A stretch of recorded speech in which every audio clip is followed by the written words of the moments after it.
Well, hello, thank you for joining me today again on the Church History Trail. You're very welcome to the channel. And where we are is we're continuing here in MILLISLE, and as you can see, MILLISLE is a seaside town. And we're actually at the graveyard and the church of MILLISLE Presbyterian. And so we're going to go in and have a wee look, because there's a couple of ministers I want to show you. There are graves in here, especially the Rev John Hannah. But there's also a few American memorials as well in here that I want to show you. Hopefully we'll get this all in one wee video, but we'll see how it goes. Now the first one that I want to show you is this here. But before I do, I'm going to take the time just to read a wee bit of this sign out to you. And as you can see there, it says MILLISLE and Ballycopeland Presbyterian Minister, and it's the Reverend John H. Flaherty. And of course we were at Ballycopeland windmill, and I done a series of videos on that, so make sure you check those out. But this is the first plot here I want to show you, and this is of a minister and his family. Now I think this minister was actually married twice. I think he was widowed and married again, I think, by what I read on the inscriptions here, but I could be wrong. It says, in loving memory of Reverend S.J. Lyons, B.D., MILLISLE, died 7th of May 1929 in his 61st year and the 36th year of his ministry. So I assume he was a minister here in the Presbyterian Church. And then it says, blessed are the pure in heart, for they shall see God. And that's Matthew 5 verse 8. So there you go. That's the Reverend S.J. Lyons. So I'm going to show you some more writing on this memorial. And as you can see there, it says, in loving memory of Caroline Emma, wife of Reverend S.J. Lyons, born the 12th of June 1869, died the 12th of March 1903. Also their son William Irvine, born 17th of May 1898 and died the 13th of March 1899. And so that wee child was obviously a year old when they died, or near enough. So there you are. So it says there, until the day break and the shadows flee away. And you can see that it says Lyons there, the family name at the bottom. So I'm going to show you some more writing here. And this is why it makes me think that he was married twice, because it says there, in very affectionate memory of Jeanette, I think that is, widow of the Reverend S.J. Lyons, B.D., who died 22nd of March 1939, ever remembered by her sons Norman and Edmund. Either I walk through the valley of the shadow of death, I will fear no evil. Of course, that's Psalm 23. And that psalm's been a tremendous comfort to many people, including myself, throughout this century. So that's what makes me think that the minister was married twice, because it's Janet, widow of the Reverend S.J. Lyons, but in the front it says Caroline Emma, wife of Reverend S.J. Lyons. And so that's what makes me think that the minister was married twice, but I could be wrong in that. Now, there's a couple of American graves that I'm going to show you, but just give you a wee view here of the church itself.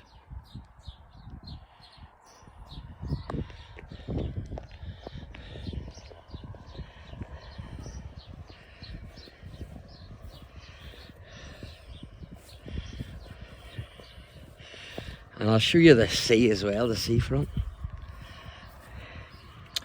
So this is an American monument that I want to show you. And as you can see there, it says erected by W.R. Brown, Chicago, USA, in loving memory of his wife, Susanna Brown. And she died the 29th of November 1918, aged 34 years. And also his daughter, Flora, and she was only aged 2. And then it says, and his daughter, Lily, and she was only 11. who both died the 15th of November 1918. Certainly a lot of heartbreak back in those days. There wasn't the same health benefits that we have now, had medical care, and of course people died very young, unfortunately. And there's another American monument I want to show you here, and it's the Campbell Monument. And it says, erected in loving memory of Mary Campbell Ballyroley, who died 18th of April 1918, aged 77 years, by her sister Jane Campbell, who went to the United States of America October 1919. Also the above Jane Campbell, who died 20th October 1921 at the home of her brother John Campbell, 107 Chestnut Street, Mount Clair, New Jersey, USA, interred in Mount Hebron Cemetery, Mount Clair, aged 82 years, and inscribed by John Campbell. So that actually gives you the actual street. So it doesn't actually, not only the street, but also the door number. So you don't normally see a grave like that, you don't. Very interesting indeed.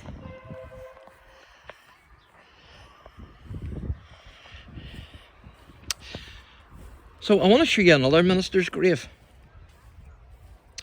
And this is the main one that I want to show you here.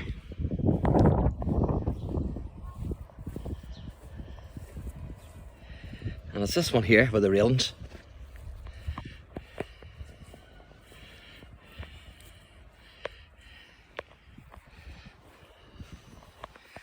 Because this is another minister of the church here.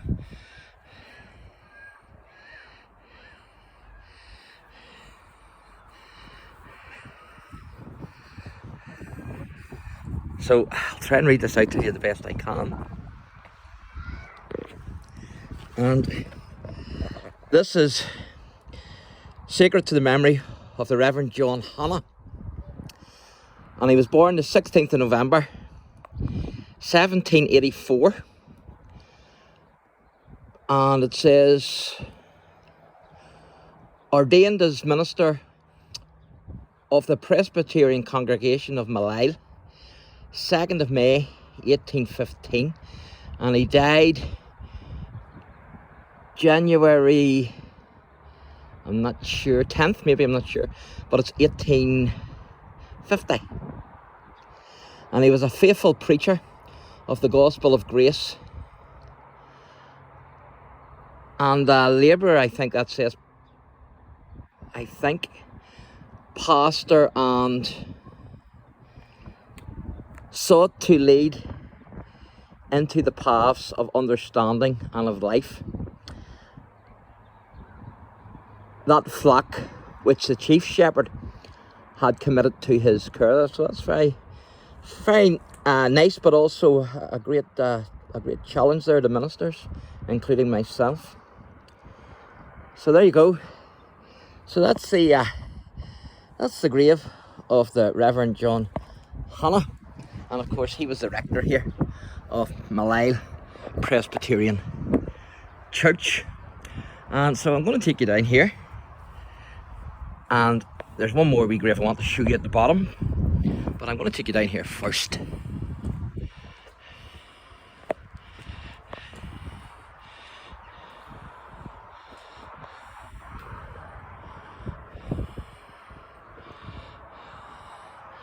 And there's a few wee graves here.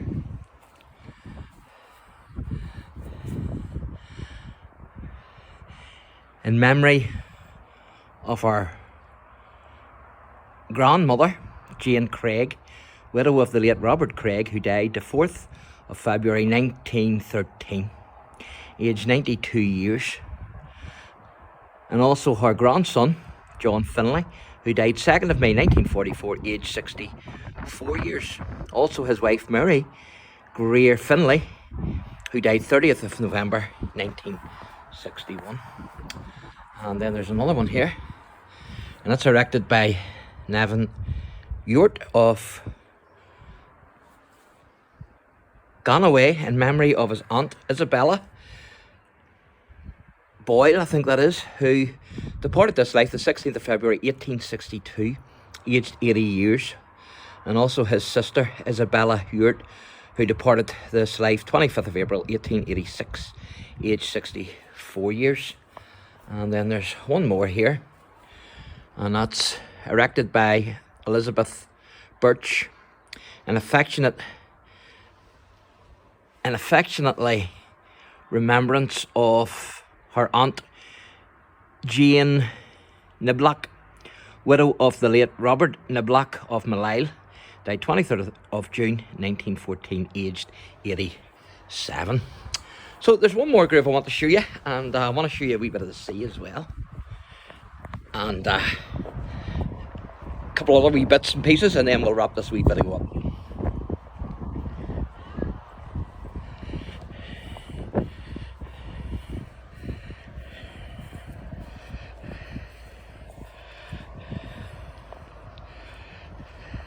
A lot of modern graves in here, as you can see.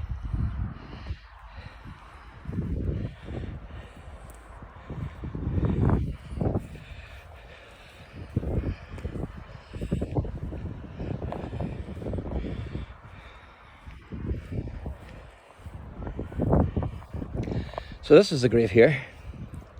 It's another American memorial erected by John Boyle, Iowa, USA. And it says, in memory of his father, Thomas Boyle, died 27th of April, 1885, aged 80 years. It says his mother, Eliza Boyle, died 27th of July, 1889, aged 80 years. So, a number of American memorials in here. And you can see the ship there, which is a children's play ship. And you can also see the sea here, because you're right at the sea.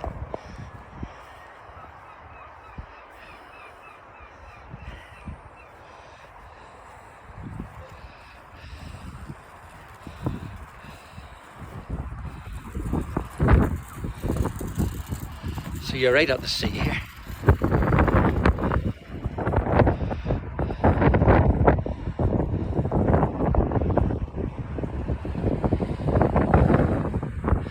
And believe it or not, but that there in the distance there, right at the sea, is a bonfire. Now it's a strange place for a bonfire, but this is coming up to the 12th of July, and on the 11th of July, it's known as the 11th night over here, a lot of people will actually burn bonfires, and it's celebrating the Battle of the Boyne, where King William III gained the victory over his father-in-law and also his uncle, King James II. And so there'll be a lot of bonfires burnt on the 11th night. It's known over here as the 11th night, but certainly a strange place for a bonfire, no doubt about it. So what I'm going to do now is I'm just going to show you this wee part of the church here, and then we'll wrap this wee video up, because we're coming up on 14 minutes. You can see it's a wee bit castellated there at the top. I like that. It gives it the castle feel, you know. So there you go. So thanks for watching, and God bless.